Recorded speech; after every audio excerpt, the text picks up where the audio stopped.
నీకు? మన పొలంలో మొలకలు వచ్చేయండి.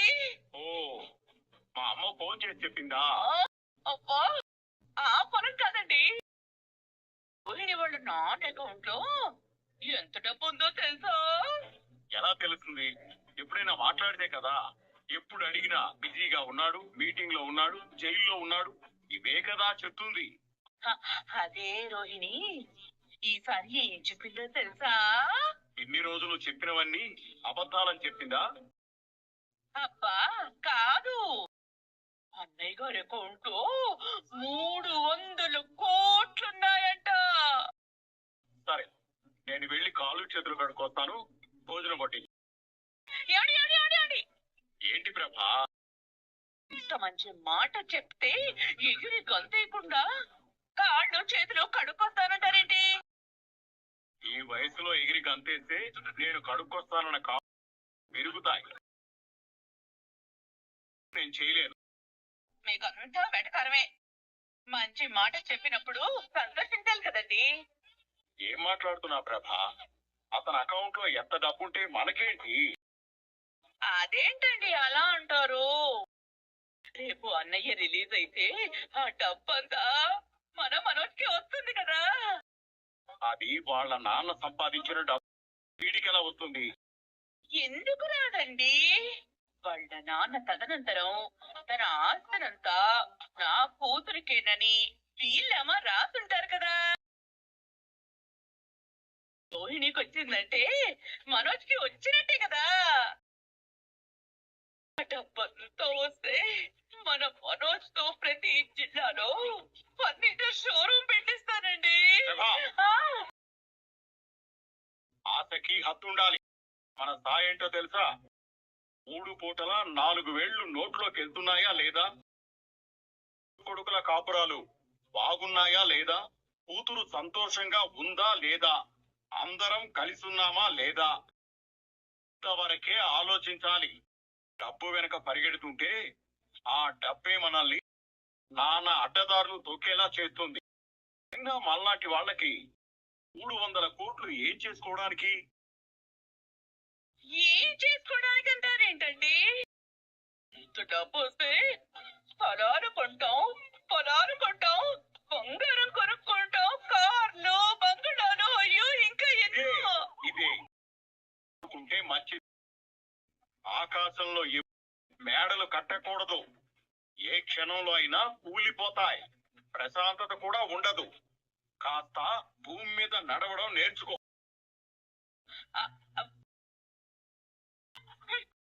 దీనికి నేను సంతోషంగా ఉండడం అస్సలు నచ్చదు. ఆ డబ్బు వచ్చినప్పుడు చెప్తా వీళ్ళందరి సంగతి. అమ్మా అమ్మా లక్ష్మీదేవి, వాళ్ళ నాన్నని బయటికి తీసుకురా. ఆయన అకౌంట్ లో ఉన్న డబ్బంతా మా మనోజ్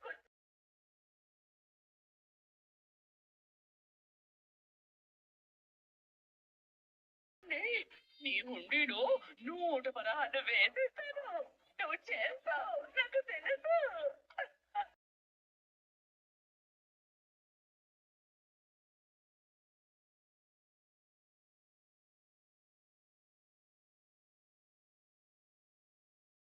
సుమతి పెళ్లి అయిపోతే అమ్మకి ఆడపిల్లల భారం తగ్గిపోతుంది. శివ ఏదైనా మంచి ఉద్యోగం తెచ్చుకొని అమ్మను బాగా చూసుకుంటే అదే చాలు. ఆ తర్వాత అమ్మ గురించి నాకు ఇంకే దిగులు ఉండదండి. అప్పుడే సోమతికి పెళ్ళేంటి మీనా? కొన్నాళ్ళు ఆగచ్చు కదా. కక్క వచ్చినా కళ్యాణం వచ్చినా ఆగదంటారు. మనం చేయాలనుకుంటే జరిగేవి కాదు పెళ్లిళ్ళు, దేవతలే నిర్ణయిస్తారు. అయినా మంచి సంబంధం వచ్చినప్పుడు వదులుకోకూడదు కదా. సుమతి చాలా మంచి అమ్మాయి అండి. తనకి మంచి భర్త రావాలి, మంచి అత్త మామలు రావాలి, తన కాపురం బాగుండాలి. ఏంటలా చూస్తున్నారు? ఏం లేదు. పర్లేదు చెప్పండి. అంటే సుమతి తన పెళ్లి గురించి, కాబోయే భర్త గురించి, పెళ్ళయ్యాక ఎలా ఉండాలో అన్ని ఒక లిస్ట్ చెప్పింది కదా. అలా నీకేం లేవా? నాకిప్పుడు పెళ్లి అయిపోయింది కదా. పెళ్లికి ముందు ఏదో అనుకునే ఉంటావుగా. నాకు అసలు పెళ్లి అవుతుంది అన్న ఆలోచనే లేదు. నాన్న పోతూ పోతూ అమ్మని, చెల్లిని, శివని నాకు అప్పగించి వెళ్లారు అనిపించింది. నేను వాళ్ళని బాగా చూసుకుంటే చాలు అనుకున్నాను. ఇంకా భర్త గురించి, పెళ్లి గురించి ఏం ఆలోచిస్తాం? లేదు లేదు, ఎన్ని బాధ్యతలున్నా ఆడపిల్లకు ఒక వయసు వచ్చాక ఖచ్చితంగా పెళ్లి గురించి కొన్ని ఆలోచనలు ఉంటాయి. మొహమాట పడకుండా చెప్పు. ఏం లేదులేండి. ఏమీ లేదు అంటూనే నవ్వుతున్నావు అంటే ఏదో ఉంది. చెప్పు మీనా. ఎందుకులేండి. వదిలేయండి. ఉహు, నువ్వు చెప్పాల్సిందే. చెప్పు మీనా. భర్తగా వచ్చేవాడు కనీసం డిగ్రీ చదువుకొని ఉండాలి అనుకున్నాను. ఏమైందండి? ఫస్ట్ బాల్ కి వికెట్ అవుట్. నువ్వు చెప్పులే.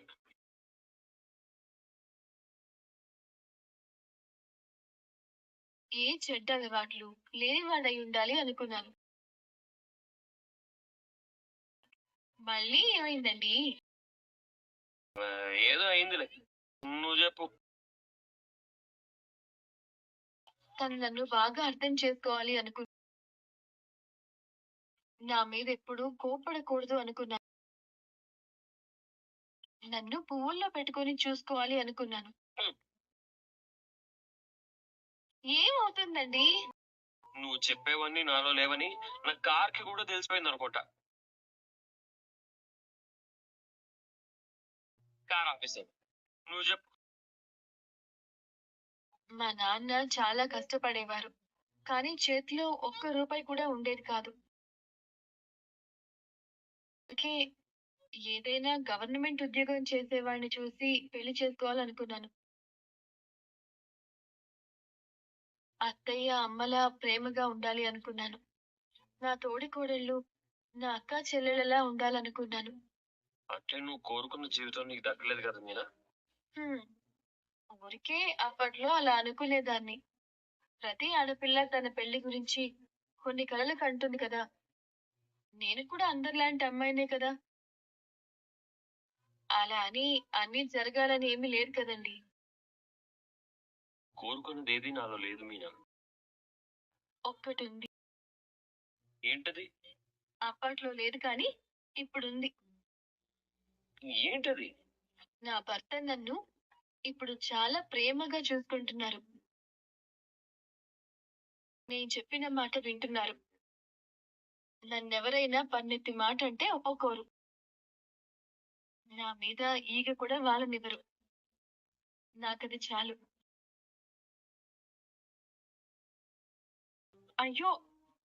ఏమైందండి? నేను మరీ ఇంత మంచోడిని అయిపోయానా? 100కి 100 మార్కులేసేయొచ్చు. ఇప్పుడు కారు ఫుల్ ట్యాంక్ కొట్టించినంత సంతోషంగా ఉంది. ఇప్పుడు చూడు, కారు మేఘాల్లో వెళ్తుంది.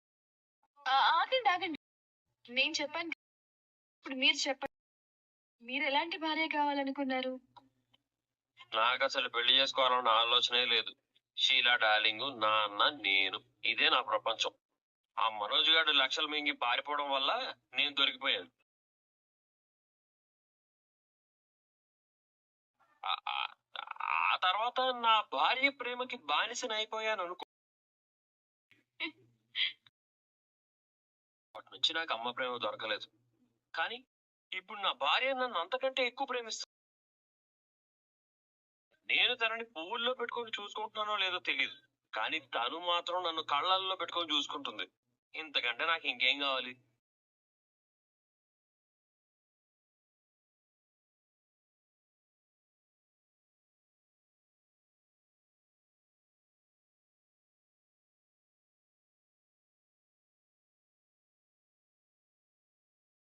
వడ్డీ టైంకి కట్టాలని తెలియదు కానీ అప్పు కావాల్సి వస్తే మాత్రం వచ్చి కాళ్ళ మీద పడుతుంటారు.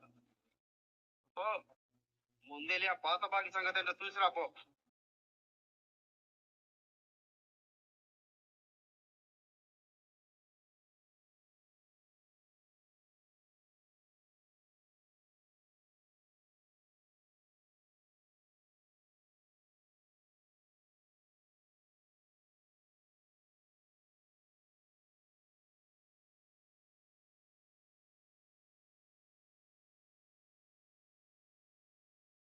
ఏంటి?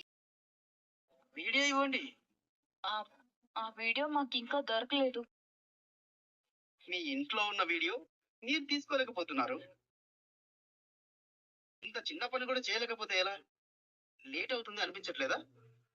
అవును, నాకు అదే కంగారుగా ఉంది. ఆ దినేష్ గాడు ఇంకా నన్ను బ్లాక్మెయిల్ చేస్తూనే ఉన్నాడు. ఏం చేయాలో నాకు అర్థం కావట్లేదు. మేము ఆ వీడియో తీసుకొస్తేనే నువ్వు ఏదో చేస్తావనడం కరెక్ట్ కాదు. నీ వైపు నుంచి నువ్వు ఏదో ఒకటి చెయ్యాలి కదా. నేనేం చేస్తాను వీడియో లేకుండా? నాకు కావాల్సింది నాకు దొరికినప్పుడే కదా మీకు కావాల్సింది నేను చేయగలను. అప్పటికే ఆ రోజు మీరు అన్నారని నేను వాడిని జైలుకి పంపించాను. ఆహా, ఆ వేరే వాళ్ళు చేసిన పనికి నువ్వు క్రెడిట్ తీసుకుంటున్నావా? వాడిని జైలుకి పంపించింది బాలు. నీ అకౌంట్ లో వేసి అంటే నేను వాడిని కలుపుతూ ఉంటే వాళ్ళు అడ్డుపడ్డాడు. టైంకి పోలీసులు వచ్చారు. వాళ్ళకి విషయం చెప్పాడు. అది వాడి అకౌంట్ లోకి ఎలా వస్తుంది? నా వల్లే కదా వాడు పోలీసులకు దొరికాడు. అందుకే నా అకౌంట్ లోకి వస్తుంది. తను దొరికినప్పుడే పోలీసులు కూడా వచ్చారు కాబట్టి నా అదృష్టం బాగుండి వాణ్ణి వాళ్ళు తీసుకెళ్లారు. అదే బాలు చేతిలో పడుంటే నా గురించి మొత్తం చెప్పేసేవాడు. అది ఇంకా పెద్ద ప్రమాదం. అంతకు ముందే మనమే ఏదో ఒకటి చెయ్యాలి. ఈసారి అస్సలు మిస్ అవ్వడు. ఖచ్చితంగా వాడి సంగతి నేను చూసుకుంటాను. మీరు మాత్రం ఆ వీడియో సంపాదించే పనిలో ఉండండి. వెళ్ళండి. సరే, ఎలాగైనా కష్టపడి వీడియో పట్టుకొస్తాను. నువ్వు మాత్రం కొంచెం సీరియస్ గా తీసుకో. నేను పని కమిట్ అయితే సీరియస్ గానే తీసుకుంటాను. మీరు రిలాక్స్ గా వెళ్ళిపోండి.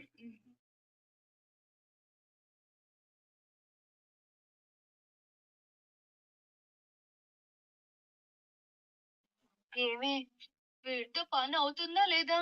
మనం ఇంకొకరిని చూసుకుందామా? లేదు లేదు, బాలుకి గుణాకి పడదు. మనం ఏదోలా వీడియో సంపాదించి వీడికి ఇచ్చేస్తే ఆ బాలుని వీడే హ్యాండిల్ చేస్తాడు. బాలుకి వీడే కరెక్ట్. వీడిని వదలొద్దు. కరెక్టే కదా, ఒక దెబ్బకి రెండు పిట్టాలన్నమాట. అవును, ఇంతకీ ఏం చేస్తున్నావు? రేపు యానివర్సరీ పార్టీలో నువ్వే చూస్తావుగా. అబ్బా చెప్పవే.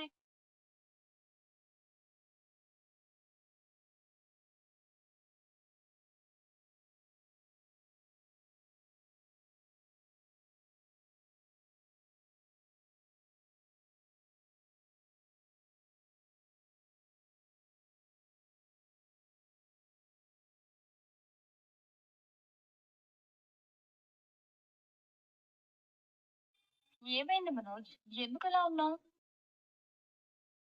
ప్రతి నెల మనం ఈ బిజినెస్ లో ముందుకెళ్లాలని ఎంత ప్రయత్నించినా ఇది మాత్రం వెనక్కి వెళ్ళిపోతుంది. మన ఫ్యూచర్ తలుచుకుంటే భయం వేస్తుంది రోహిణి. పర్లేదులే మనోజ్.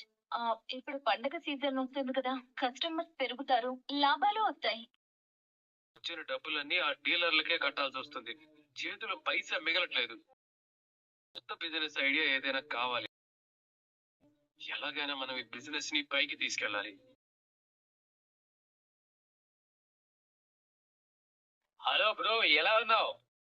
చూస్తున్నావుగా బిజినెస్ చాలా డల్ గా ఉంది. మంచి ఐడియా ఇవ్వు బ్రో. ఈ మణికంటే ఐడియాస్ ఇవ్వడు, ఆఫర్స్ ఇస్తాడు. నీకు లాస్ట్ టైం వచ్చినప్పుడు చెప్పాను కదా, ఈసారి నేను ఆఫర్ తోనే వస్తానని. ఇప్పుడు నేను అలాగే వచ్చాను. ఒక ఇంటర్నేషనల్ కంపెనీ డీలర్షిప్ కోసం ఒక అతను వస్తున్నాడు. తను కేవలం ఒకరికి ఆ డీలర్షిప్ ఇవ్వాలనుకుంటున్నాడు. అది నువ్వే ఇవ్వాలని నేను కోరుకుంటున్నాను. ఇంటర్నేషనల్ డీలర్ అంటే బాగా స్టేటస్ కావాలి కదా, సీన్ లేదు కదా. అన్నది కూడా నిజమే బ్రో. అందుకే నేను నీ గురించి నెక్స్ట్ లెవెల్లో బిల్డప్ ఇచ్చాను. నీకు చాలా పెద్ద బ్యాక్గ్రౌండ్ ఉందని, నీ బ్రదర్స్ అందరూ వెల్ సెటిల్డ్ అని, ఒక తమ్ముడికి ట్రావెల్స్ ఉంటే రెస్టారెంట్ రన్ చేస్తున్నాడని చెప్పాను. అలా ఎందుకు చెప్పావు బ్రో? అయితే ఇది ఇంక వర్కౌట్ అవ్వనట్టే. బిజినెస్ లో ఇవన్నీ వెరీ కామన్ బ్రో. అబద్ధాలు చెప్పకుండా మనం ఏ బిజినెస్ చేయలేం. అండర్స్టాండ్? నిజమే, కానీ రేపు ఇది అబద్ధం అని తెలిస్తే ఆ వచ్చే డీలర్షిప్ కూడా పోతుందేమో. బిజినెస్ లో ఎదగాలంటే 2 రోజుల్లో డీలర్ వస్తున్నాడు. ఒక మంచి పార్టీ ప్లాన్ చేయి. పార్టీనా? అసలే నా దగ్గర డబ్బులు లేవు. నా వల్ల కాదు. ఏంటి బ్రో సంపాదించాలి అనుకున్నప్పుడు లక్షలు ఖర్చు పెట్టడం గురించి అస్సలు ఆలోచించకూడదు. చిన్న ఇన్వెస్ట్మెంట్, పెద్ద ప్రాఫిట్. ఏమంటావు? చూసుకో మరి. నేను వెళ్ళొస్తాను. ఏంటి రోహిణి, వాడు అలా చెప్పాడు. మనం ఇప్పుడు ఏం చేయాలి? ఒక పని చేద్దామా? మన వెడ్డింగ్ యానివర్సరీ జరుపుకుందాం. కరెక్ట్. ఆ డీలర్ ని మనం ఫంక్షన్ కి పిలిస్తే 2 పనులు ఒకేసారి అయినట్టు ఉంటుంది. కానీ డబ్బులు ఎక్కడి నుంచి తెస్తాం ఇప్పుడు? మనకి క్రెడిట్ కార్డు ఉంది కదా, అది యూజ్ చేద్దాం. కానీ ఇప్పుడు ఇంట్లో వాళ్ళు వస్తే అబద్ధం అంతా బయట పడిపోతుందేమో. ఎవరు వచ్చినా ఏ ప్రాబ్లం లేదు. బాలు మీద రాకుండా ఉంటే చాలు. అలా ఎలా కుదురుతుంది? ఇంట్లో వాళ్ళు వస్తే అందరూ రావాలి. ఈ యానివర్సరీలో ఫ్యామిలీ మెంబర్స్ లేకపోతే వచ్చి అతనికి డౌట్ వస్తుంది. ఖచ్చితంగా మనం అందరినీ పిలవాలి. ఒక పని చేద్దాం. బాలుతో నువ్వు ఇలా చెప్పు.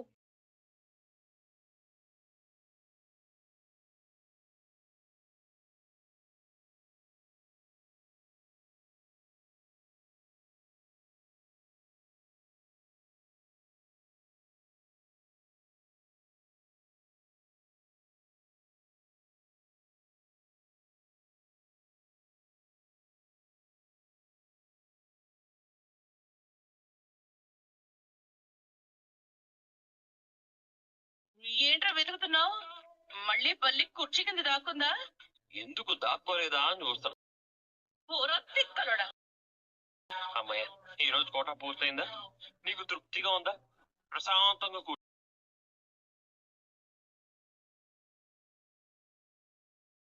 తొందరగా వచ్చేసరేటి రవి? నువ్వు వీళ్ళతో ఎప్పటి నుంచి మాట్లాడుతున్నావు? నువ్వు సరిగ్గా విన్నావా? త్వరగా వచ్చాడు ఏంటి అని అడిగింది. వచ్చాడేంటి అని అడిగింది.